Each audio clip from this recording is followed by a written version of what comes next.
네, 오늘은 본문의 말씀을 통하여 하나님을 바라보며 감사합시다라는 주제로 말씀을 나누도록 하겠습니다. 여러분, 오늘 본문의 주인공은 누구죠? 하박국 선지자입니다.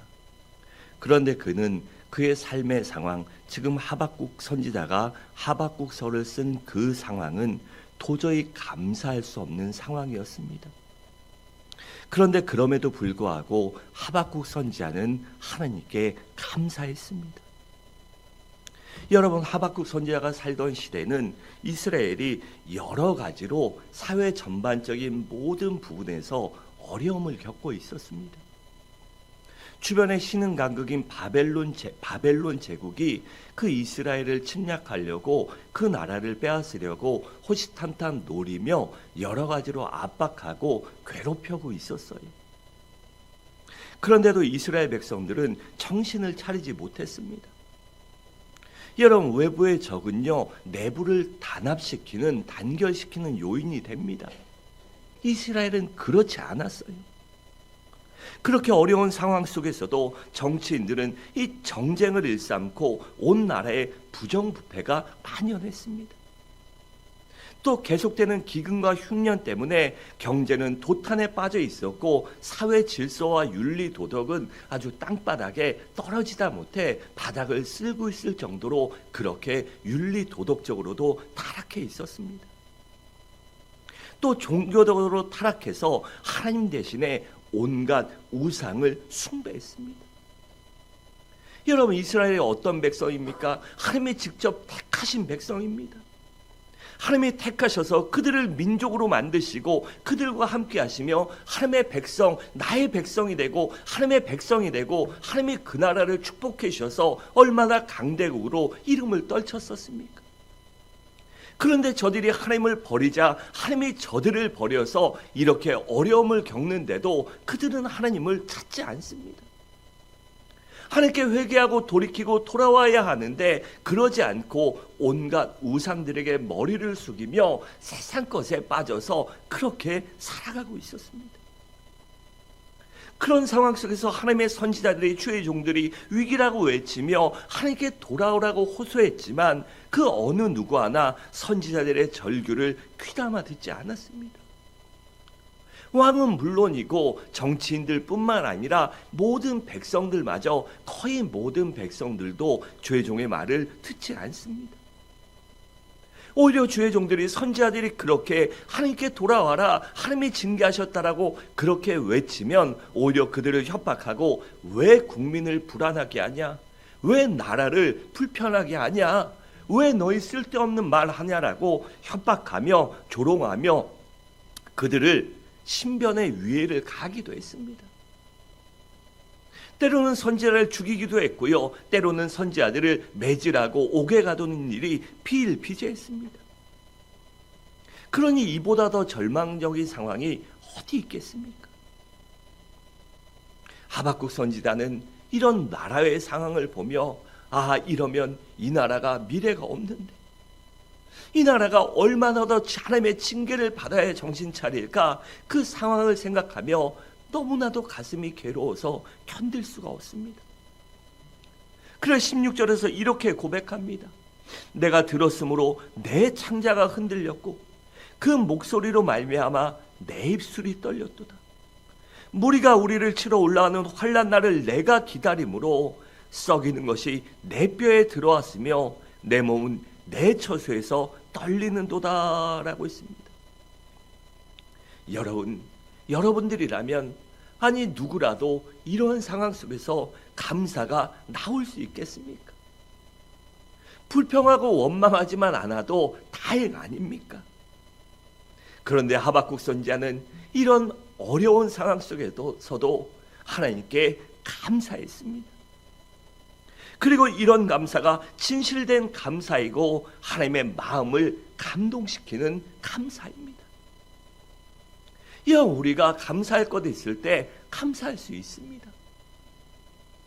그런데 감사하지 못할 상황에서도 하나님께 감사하는 그 마음, 하나님이 도와주신다, 함께 하신다, 나를 버리지 아니하신다. 내 기도를 응답하신다. 언젠가 반드시 천하위복의 은혜를 주실 것이란 믿음을 갖고 감사하는 마음을 하나님이 얼마나 기쁘고 이쁘게 보시겠습니까?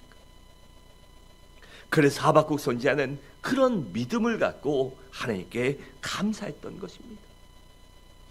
그렇다면 하박국이 왜 감사했을까요? 구체적으로는 바로 하나님 자신 때문에, 하나님 때문에 감사한 것입니다.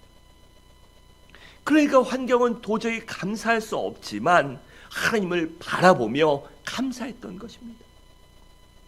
여러분, 우리들도 마찬가지 아닙니까? 때로는 우리의 환경과 상황을 돌아보면 도저히 감사할 수 없는 처지에 놓일 때도 있습니다. 아니, 너무나 어려워서 눈물과 한숨과 아픔만이 나올 때도 있습니다. 때로는 그 눈물과 고민과 아픔이 내 뼈와 간담을 녹일 때도 있습니다. 하지만 그럴 때라도 하나님만을 바라보며 감사하시길 바랍니다.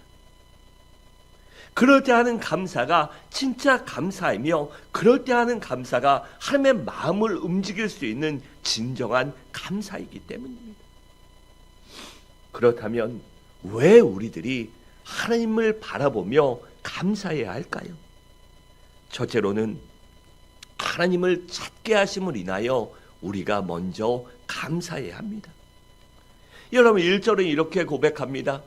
시그요새 맞춘 선지자 하박국의 기도라라고 했습니다.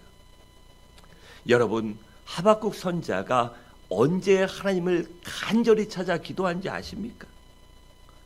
그것은 바로 이스라엘이 절망적인 상황에 처해 있었을 때입니다. 앞뒤로 옴짝달싹 못하는 그 절체절명의 위기 가운데 있을 때 바로 하나님께 그렇게 간절히 기도한 것입니다. 나라는 위기에 처해 있고 주변 강대국들이 노리며 경제는 도탄에 빠져 있고 여기저기 이 백성들이 아우성칠 때 바로 그는 하나님을 찾았습니다. 여러분, 그때 하박국 선지자 시대에 나라가 평안하고 태평성대를 이뤘다면 하박국 선지자가 이렇게 하나님께 간절히 하나님을 찾았을까요? 그도 사람이기 때문에, 우리와 성정이 같기 때문에 아마 그렇게 간절히 하나님을 찾지는 않았을지도 모릅니다. 하지만 너무나도 다급하고 너무나도 위급하니까 어디 하나 기댈 데 없고 어느 누구 바라볼 수 없으니까, 하나님만 바라볼 수밖에 없으니까 하나님을 그렇게 간절히 목숨 걸고 목매어 찾았던 것입니다. 그렇다면 왜 다급할 때 그가 하나님을 찾았을까요? 그것은 인간의 수단과 방법으로는 도저히 그러한 난국을 타개할 수 없었기 때문입니다. 오직 하나님만이 그 모든 문제를 해결해 주실 수 있음을 그가 믿었기 때문입니다. 그래서 하박국 선지자는 그러한 고난과 위기에서도 하나님께 감사하며 하나님을 간절히 찾았던 것입니다. 여러분, 우리들도 마찬가지 아닙니까? 삶이 평안하고 형통할 때는 신앙생활을 게을리하지 않습니까?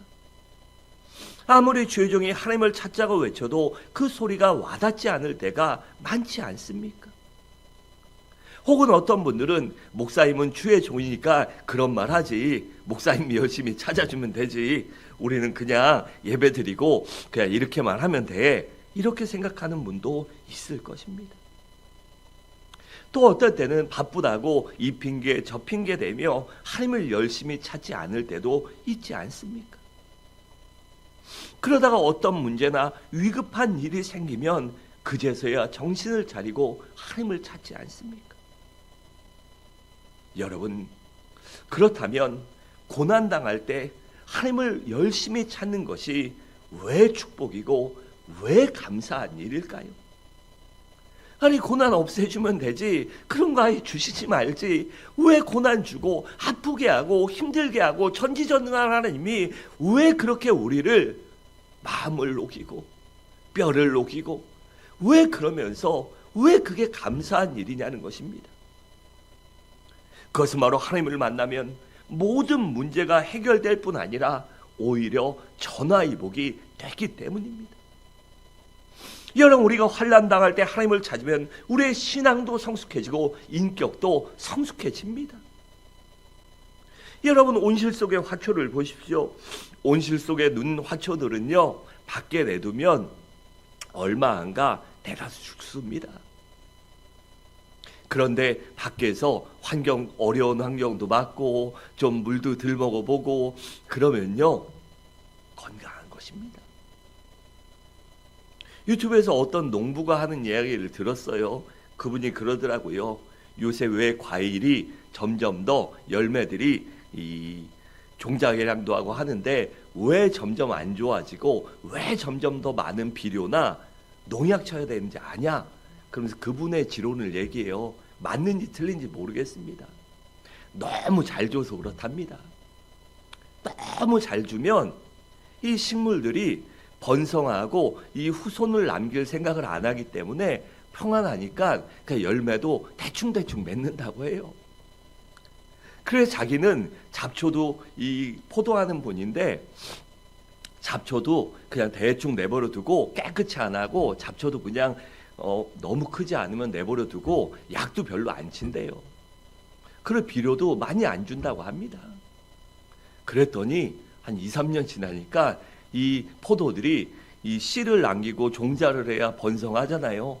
그러면서 점점 알이 굵어지고 점점 튼튼해지고 살라고 아둥바둥 치면서 몇 년 그렇게 했더니 몸살 앓고 한 7, 8년, 10년 지나니까 이제는 농약 안 쳐도 열매가 맺는다고 합니다. 여러분, 고난은요, 그렇게 우리를 튼튼하게 만드는 것입니다. 우리의 신앙도 인격도 한 단계 업그레이드 시키는 것이 바로 고난이에요. 문제입니다. 아픔입니다. 그렇기 때문에 그 고난의 광야, 그 광야를 다닐지라도 거닐지라도 하나님께 감사해야 하는 것입니다. 또한 그 광야에서도 우리가 하나님을 찾고 하나님께 감사하며 하나님을 바라보면 하나님의 문제를 해결해 주실 뿐만 아니라 하나님의 놀라운 기적도 체험하게 하시기 때문입니다. 그래서 시편 119편 67절은 이렇게 고백합니다. 고난당하기 전에는 내가 그릇 행하였더니 이제는 주의 말씀을 지키나이다 라고 있습니다. 또 71절은 고난당한 것이 내게 유익이라 이로 말미암아 내가 주의 율례들을 배우게 되었나이다 라고 있습니다. 여러분, 다윗이 얼마나 대단한 사람입니까? 어려서부터 얼마나 믿음이 좋고 성실하고 이 훌륭한 사람이었어요. 이 일반 사람이 아니라 어려서부터 이 싹수가 달랐던 사람입니다. 그런데 그렇게 믿음이 좋고 훌륭했던 다윗도요, 사울을 피해 10수년을 도망 다닌 후에 이러한 고백을 합니다. 그 고난을 통해서 사울에게 쫓겨다니며 목숨의 위기를 당하고 이 친구들과 믿었던 동료들에게 배신당하는 위기에 처하고 그런 어려움을 겪었지만 그 모든 것들이 내게 도움이다. 내게 유익이 됐다. 그 고난을 통해서 내가 주의 말씀을, 하나님의 말씀을 진정으로 배우고 지킬 수 있는 믿음의 사람이 되었다고 고백한 것입니다. 여러분, 고난당할 때, 그럴 때야말로 바로 우리가 하나님을 찾을 때입니다. 고난당할 때야말로 우리가 진정으로 하나님을 만날 때입니다. 고난당할 때야말로 눈으로만 듣고 귀로만 들었던 그 하나님을 내가 직접 만나고 바라보며 그 은혜를 경험할 수 있는, 그 사랑을 진정으로 깨달을 수 있는 기회임을 잊지 마시기 바랍니다. 그래 시편 50편 15절은 이렇게 고백합니다. 환난 날에 나를 부르라. 내가 너를 건지리니 내가 나를 영화롭게 하리라 라고 있습니다. 또 예레미야 29장 13절은 이렇게 고백합니다. 너희가 온 마음으로 나를 구하면 나를 찾을 것이요 나를 만나리라 라고 있습니다. 또 역대하 16장 9절은 이렇게 고백합니다. 여호와의 눈은 온 땅을 두루 감찰하사 전심으로 자기에게 향하는 자들을 위하여 능력을 베푸시나니라고 했습니다. 여러분, 혹시 여러분들도 고난 때문에 다시 하나님을 찾은 분이 계십니까? 그렇다면 감사하시기 바랍니다. 또한 혹여라도 지금 고난당하는 분이 계십니까? 그렇다면 그것은 하나님을 찾으라는 신호요 사인입니다. 그러므로 열심히 하나님을 찾으시기 바랍니다. 그러면 하나님이 반드시 만나주시고 은혜를 베풀어 주실 것입니다. 둘째로, 하나님께서 우리를 구원하여 주심을 인하여 감사해야 합니다. 우리 17절과 18절을 함께 읽겠습니다. 시작.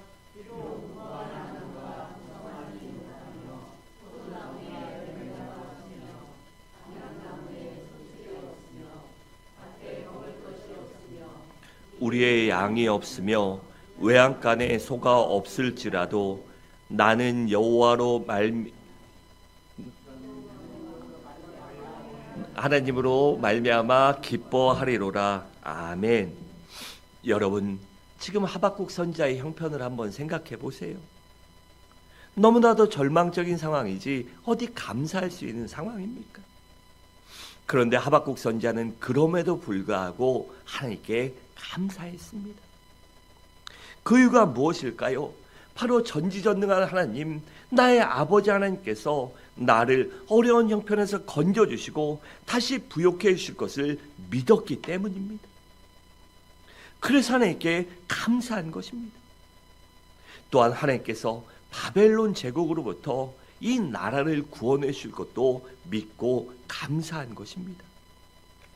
여러분, 혹여라도 지금 어려운 형편에 처하거나 도저히 감사할 형편이 되지 못하는 분이 계십니까? 그렇다면 그 형편을 보고 감사하는 것이 아니라 전능하신 하나님, 좋으신 하나님, 합력하여 선을 이루실 하나님, 그 하나님께서 그 모든 위기와 고통과 어려운 환경에서 나를 건져주실 것을 믿을 뿐만 아니라 또한 전화위복이 되게 해주실 것을 믿음으로 감사하시기 바랍니다. 그럼 반드시 믿음대로 하나님이 역사하실 것입니다. 그 로마서 8장 28절은 이렇게 고백합니다. 우리가 알거니와 하나님을 사랑하는 자 곧 그의 뜻대로 부르심을 입은 자들에게는 모든 것이 합력하여 선을 이루느니라 라고 했습니다. 또 시편 50편 23절은 이렇게 말씀합니다. 감사로 제사를 드리는 자가 나를 영화롭게 하나니 그의 행위를 옳게 하는 자에게 내가 하나님의 구원을 보이리라 라고 했습니다. 여러분, 하나님의 구원을 보고 싶습니까? 하나님의 구원하심을 경험하고 싶습니까? 그러면 하나님께 먼저 감사하시기 바랍니다. 하나님이 함께 하시고 도와주실 것을 믿음으로, 그 믿음으로 감사하고 찬양하고 그 하나님께 영광 돌리시기 바랍니다. 그럼 반드시 하나님께서 나를 건져주시고 전화위복의 은혜를 주실 것입니다. 또한 무엇보다도 하나님께서 우리들을 죄악 가운데 건져주시고 원수 마귀와 저주와 죽음에서 건져주시며 대신에 죄사함과 영생과 하나님의 자녀로 살게 하여 주심을 믿음으로 감사해야 합니다. 여러분, 이 세상에서 가장 소중한 것이 무엇입니까? 바로 생명 아닙니까? 여러분, 하나님께서는요, 우리들을 구원하시고 영원한 생명을 주시기 위하여 독생자 예수 그리스도의 목숨과 나의 영생을 맞바꾸셨습니다. 또한 예수님께서는 우리들을 나를 구원하시기 위하여 우리의 죄 때문에 십자가에서 피 흘려 죽으셨습니다. 이렇게 우리들은 예수님의 죽으심 때문에 값없이 구원받아 하나님의 자녀가 되었습니다. 그러니 어찌 그 하나님께 감사하지 않을 수 있겠습니까? 그래 시편 103편 2절에 5절은 이렇게 고백합니다. 내 영혼아 여호와를 송축하라. 그의 모든 은택을 잊지 말지어다. 그가 내 모든 죄악을 사하시며 내 모든 병을 고치시며 내 생명을 파멸해서 속량하시고 인자와 긍휼로 관을 씌우시며 좋은 것으로 내 소원을 만족하게 하사 내 청춘을 독수리같이 새롭게 하시는도다 라고 했습니다. 여러분, 환난 때문에 하나님을 찾게 되었고 하나님을 믿게 되었다면 이보다 더 큰 축복과 영광이 어디 있습니까? 그러므로 우리들도 믿음의 눈으로 하나님의 구원하심을 바라보며 하나님께 감사하시기 바랍니다. 나의 영혼을 구원하시며 나에게 영생 주시며 또한 내세뿐 아니라 현세에서도 나의 모든 고통을 대신 져주실 그 주님을 바라보며 아버지 하나님을 바라보며 나와 함께 하시는 나에게 힘주시는 그 성령 하나님을 바라보며 믿음으로 감사하시기 바랍니다. 마지막으로 건강을 주셨음을 인하여 감사할 줄 알아야 합니다. 여러분, 여기 보면 사슴과학계하사 높은 곳으로 다니게 한다고 했습니다. 여러분, 높은 곳에 건강한 사람이 갑니까? 아니면 아픈 사람이 갑니까? 건강한 사람이 가는 것 아닙니까? 그러니까 하박국 선지자는 하나님의 은혜로 자신이 건강한 것을 깨닫고 자신에게 그나마의 건강이 있는 것을 깨닫고 감사한 것입니다. 여러분, 하박국 선지자는 지금 계속되는 가뭄 가운데 곡식을 거둘 수 없었어요. 과일도 거둘 수 없었습니다.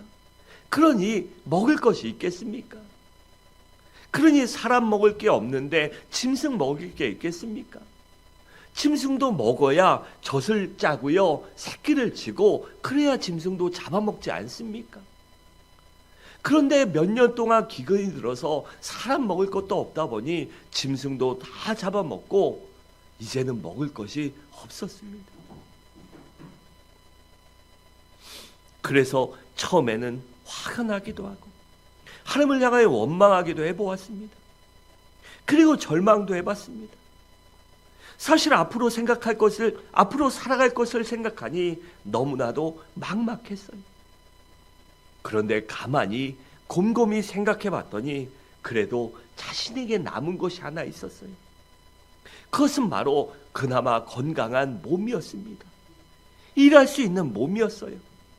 그제서야 하박국 선지자는 감사를 깨달았습니다. 아, 내가 건강하면 일할 수 있는 힘만 있다면 얼마든지 이 일에서 헤쳐나갈 수도 있다. 내년에 다시 농사 짓고 짐승을 키우면 되지 않는가? 그렇게 생각하니 힘과 용기가 솟아났습니다. 그래서 감사한 것입니다. 그런데 그 건강을 누가 주셨냐는 것입니다. 누구실까요? 바로 하나님이십니다. 그래서 하박국 선지자가 하나님을 가리켜 주 여호와는 나의 힘이라고 고백하며 그 하나님께 감사한 것입니다. 여러분, 우리가 이 세상을 살아가는데 많은 것이 필요합니다. 물질도 필요하고 직장도 필요하고 학문도 필요하고 명예도 필요하고 권력도 필요하고 재능도 필요합니다. 그런데 그 모든 것이 내가 건강할 때, 내가 움직일 수 있을 때 필요하지, 막상 건강을 잃어버리면 그 모든 것이 무슨 필요가 있습니까? 내가 병상에 누워 꼼짝달싹 못하는데 좋은 음식이, 많은 물질이, 명예와 권력이 무슨 도움이 됩니까? 그리고 내가 죽으면 아무리 많은 돈이 있고 뭐 있다 한들 무슨 소용이 있습니까? 여러분, 건강을 잃으면요, 무엇을 하고 싶어도 할 수 없습니다. 여러분, 한번 병원에 가보세요. 때로는 몇 개월, 몇 년 투병 생활하시는 분들이 있습니다. 그러면 그 자신은 물론 그 가족과 친척 그리고 아는 사람들까지도 고통을 당할 때가 있습니다. 더 나아가 때로는 병원비 때문에 가게가 기울기도 하고 빚더미 속에 가정이 무너지기도 합니다. 그러니 사실 건강한 일이 얼마나 감사한 일입니까? 여러분 건강해야 할 수 있는 것입니다. 나이가 문제가 아닙니다. 상황이 문제가 아닙니다. 내가 내 발로 힘들어도 걸어서 교회에 올 수 있는 것, 하나님께 예배 드릴 수 있는 것, 내가 집에서 일해서 내 손으로 내 음식 먹을 수 있는 것, 그것이 바로 하나님의 은혜가 아닙니까? 얼마나 감사한 일이 아닙니까? 그런데 여러분, 누가 나에게 이런 건강을 주셨습니까? 바로 하나님 아닙니까? 그래서 우리가 그 하나님께 감사해야 하는 것입니다. 여러분, 원수 마귀는 우리들에게 질병도 두고 저주를 가져다 주지만 하나님은 우리에게 건강을 주시고 축복해 주십니다. 여러분, 우리 하나님은 치료자가 되십니다. 또한 우리 주님도 치료자가 되십니다. 주님께서 우리에게 건강을 주시기 위하여 이 세상에 오셔서 우리들의 질병을 감당하셨습니다. 그리고 채찍으로 우리의 질병을 대신하시기 위하여 채찍에 맞으셨습니다. 그리고 베드로전서 2장 24절 이렇게 말씀합니다. 그가 채찍에 맞음으로 너희는 나음을 받았나니라고 했습니다. 여러분, 주님께서 우리의 질병을 치료해 주시고 지켜주시고 도와주시고 샘을 주셨기 때문에 우리들이 이렇게 건강한 몸으로 그나마 이런 몸으로나도 살아있는 것입니다. 그러니 어찌 그 하나님 앞에 감사하지 않을 수 있겠습니까? 여러분, 이 시간 십자가에서 피 흘리시고 우리의 질병을 대속해 주신 우리 주님께서 그 피 묻은 손으로 여러분을 안수하여 주시기 바랍니다. 여러분들의 연약한 부분을 치료하시며 여러분들의 질병을 치료해 주시기 바랍니다. 그리고 주님께서 치료해 주실 줄 믿고 진정으로 감사하시기 바랍니다. 사랑하는 성도 여러분, 말씀을 마치도록 하겠습니다. 우리들도 하박국 선지자처럼 고난을 통해 하나님을 다시 찾게 해주신 그 은혜에 감사하시기 바랍니다. 또한 고난을 통하여 하나님을 찾았더니 구원해 주시고 건져주시고 문제를 해결해 주시고 고통에서 건져주신 합력하여 선을 이루신 그 하나님께 감사하시기 바랍니다. 또한 항상 나를 지켜주시며 샘을 주시고 건강을 주시고 치료해 주시는 그 하나님께 감사하시기 바랍니다. 그래 환경을 바라보고 낙심하거나 원망하지 말고 오직 하나님만 바라보며 오직 하나님 때문에 감사하며 살아갈 수 있는 서부중앙의 모든 성도님들 되시기를 주님의 이름으로 간절히 축원합니다.